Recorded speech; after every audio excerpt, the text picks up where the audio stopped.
Waxabajjii 2,2018 mul'ata Waaqayyoo waa'ee namoota maqaa ulfina Waaqayyootti qoosaniif maqaa kiristaanaa xureessaa jiran irratti dheekkamsa guddaa akka fidu natti argisiisedha. Edaa halkan walakkaa naannoo sa'aatii 8 kadhachuu jalqabeen addunyaan guutuun callisummaadhaan liqimfamteetti.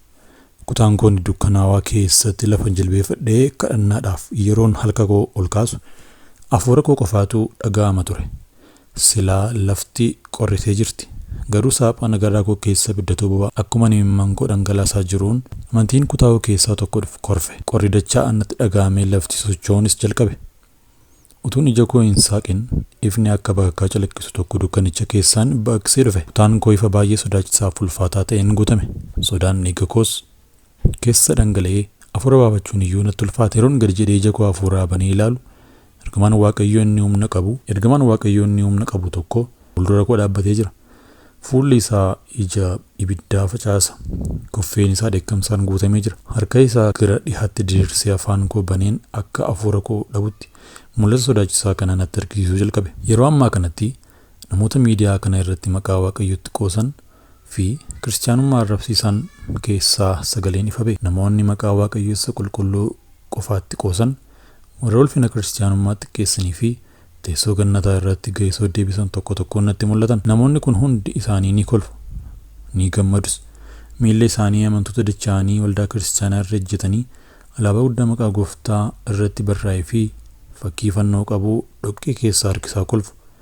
Gadda amantootaa akka gaaddidduu gurraachaa samii irraa qubatee jira. Imimmaan qulqullootaa dachee jiisee jira. Garuu callisummaan Waaqayyoo yeroo hundumaaf hin turre. Yeroo gabaabaa keessatti ergamtichi gara samiitti harka isaa ol kaasee sagaleen guddicha akka duumessaaf qaqawwee dachee sochoosu tokko samiirraa ni dhufe. Ijaaboon kan kootii ani nan deebisaa jedhee sagalee guddaan sagalee samii irraa dhufe kana dhaga'een ija koo gara burqaa sagalee sanaatti yommuun qabu. Akkasumaan dheekkamsi Waaqayyoo utuu hin yaadin qabubbee gannaa namoota sanneen irratti akka dhangala'e. Dhukkubni tasaa bofa fakkaatu tokko tokkoon isaanii liqimsuu jalqabe. Warri teessoo miidiyaa irra taa'anii maqaa Waaqayyoo xureessan harkaaf afaan isaanii jal'atan sanaan qabamanii dhiphachuu jalqaban. Balaan tasaa sodaachisaanii fi dhiphinni namni dhiifama hin gooneef manneen isaanii dhaale. Gammachuun isaanii gara gadduu guddaatti koflee isaanii ilkaan guutuu qaruutti jijjiirame. Reen Waaqayyoonni jabaan dachee qotee gooftummaa isaa mirkaneesse. Amantoonni laphee isaanii cabee tures sunis humna guddina Waaqayyoo arganii injifannoodhaan ulfina fidani. Ergamtichi miillana sodaachisaa dhuma natti garagalee ija ibiddaa kanaan na ilaalee kitaaba guddaa qolli isaa golgaa cululuqaan uwwifame gargar banee sagalee macaafaa sana keessaa dubbise. Sagaleen macaafaa sanaa akkas jedha ture. Jaabaasuun kan kootii ani hojii namaa mataa isaa irratti nan deebisaa. Akkasumas immoo gooftichi saba isaa firdiittiin dhiyeessaa isa jedhe sana hin beekna. Waaqayyo isa jiraata harka bu'uun guddaa sodaachisaadha jedhu macaafa keessaa nan dubbise. Sagaleen isaa lafee koo gidduutti darbannaan ani lafatti gadi kofe. Ergamaan sunis sagalee macaafaa sanaan akeekkachiisa dhumaan akka mul'ata sanaa saba kanaaf dubbadhu na akeekkachiise. Anis garbichi Waaqayyoo namni wallalaan beekumsaaf ogummaa biyya lafaa hin qabaanne imaanaa Waaqayyo natti kenne saba kanaaf dubbii Waaqa koo amanee hin dubbadha. Mul'atni kun yaada garaa koo miti. Yoo yaada garaa koo dubbadhee abiddii fi dheekkamsi Waaqayyoo naa balleessuu bara baraaf. Garuu warri mul'ata Waaqayyootti qoostan firdiin Waaqayyoo isin irratti ija hin jabaata. Egaan isin yaa warra dubbii Waaqaatti qoostanii jabaadhaa dhaga'a. Maqaan Waaqayyoo firdii ibiddaati. Isa irratti qoosuun sanyii du'aa facaasuudha. Laphee keessan cabsaa. Harreewu sagalee isaa dhageessan laphee keessan hin jabeessinaa. Dheekkamsi isaa tasa firdii hin hafnee fida addunyaa kana irratti. Ibroota 10:31 harka Waaqayyoo isa jiraataatti kufuun baay'ee sodaachisaadha. Ergaa kana dhalootaaf akka darbutti waliif dabarsaa jedhee maqaa Waaqayyoon isin nan gaafadha. Ameen. Maranaataa Yesuus ni dhufa. Ergaan kun kallattiidhaan kan isaan ilaallatu namoota miidiyaa irratti maqaa Waaqayyoof kiristaanummaa arrabsiisaa jiran irratti dheekkamsi ni dhufaa mata duree jedhudha.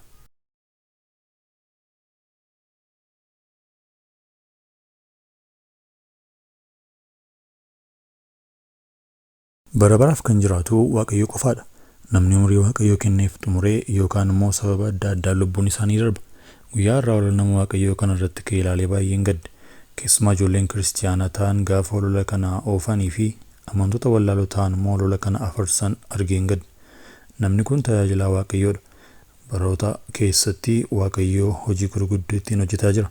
Seenaan baay'een keenya beeknu wangeela keessatti seenaa Alaazaar Yesuus erga du'aa isa kaasee booddee deebi'ee du'edha. Namni raajiin kadhateef hin boqote jedhamee guyyaa Waaqayyoo kaa'eef xumuree boqote ta'a. Waaqayyoo bilisa si baaseeraa gaafa raajiin jedhu hin duutu jechuu miti. Dhalli namaa hidhaa foonii, hidhaa hafuuraa, hidhaa lubbuu, hidhaa biyya lafaa keessatti yeroo qabamu Waaqayyoo gaafa isa hiiku namni Waaqayyoo tokko kan inni jedhu bilisa baatee ta'adha. Dhimmi dargaggoo boqote kanaa amantootaaf tajaajiltoota baay'ee barnoota kenna jedhee yaada. Amantootni gaafa waldaa deemtanii isiniif kadhatamu fayyinni battalaa fi fayyina yeroo keessa dhufu akka jiru baruu qabdu. Kanaaf har'a makaatanii utaaltanii keenyaaf yaalii mana yaalaa hordofaa jirtu yoo ta'e addaan hin kutinaa. Waaqayyo karaa ogeessa fayyaas si gargaaruu danda'a. Ogeessa fayyaafis ogummaa kan kennu Waaqayyoodha waan ta'eef. Tajaajiltoonni immoo dubbii amantii keessanii qofaan amantootni akka yaalii ogeessaa addaan kutan hin gorsinaa. Amantiin tajaajilan tokko qabuuf sadarkaa amantii amanaan tokko qabu walqixxee miti. Namaa fi namaa bilchinni amantiin garaagara. Kanaafuu kadhata booda Waaqayyoo si fayyisaa yaalii keessan addaan kutinaa jechuun gaariidha. Tajaajilaan tokko kadhatee namnis fayyi dooktaroonni yaalanii fayyisanis kan barbaadan fayyina nama dhukkubsateef. Amantoota maraaf ergaan ani qabu walirratti duuluun akkasii kun gaarii miti. Namni tokko yaaliif qarshii 10,000 baasee utuu yaalamu gaafa lubbuun darbu namni dooktaroota maaliif qarshii baay'eetti ba'ee lubbuun isaa darbee immoo jedhee gaafatu hin jiru.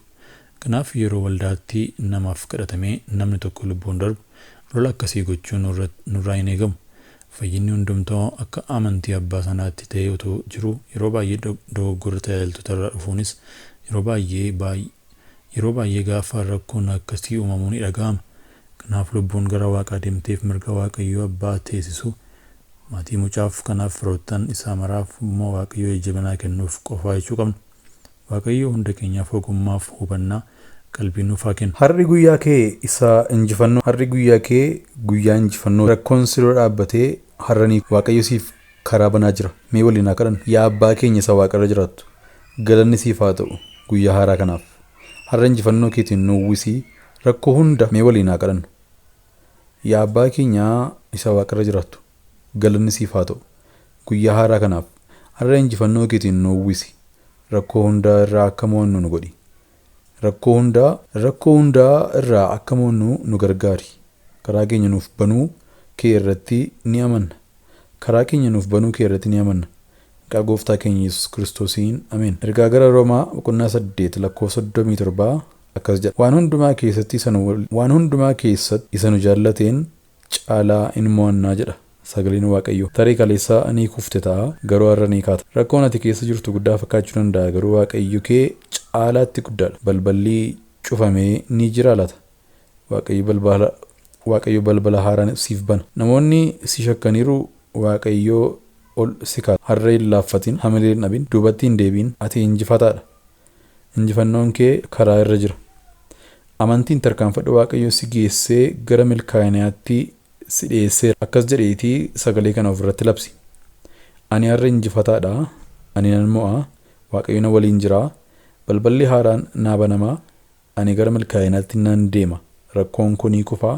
Injifannoon koos ni dhufa. Mee waliin haa kadhannu. Yaa Waaqayyo gooftaa maccaaf lafaa. Yaa Waaqayyo gooftaa maccaa nama kana dhaggeeffatu hunda injifannoo kenniif. Rakkoo isaanii diigi. Karaa isaanii ifa godhi. Har'a isaanii gammachuuf milkaa'inaan guyyaa kana har'a isaanii gammachuuf milkaa'inaan guuti. Maqaa gooftaa keenya Yesuus Kiristoosiin ameen. Ergaan kun yoo si jajjabeesseera ta'e like godhi, subscribe godhi, namoota milkaa'ina barbaadan waliin namoota milkaa'ina barbaadaniif qoodi.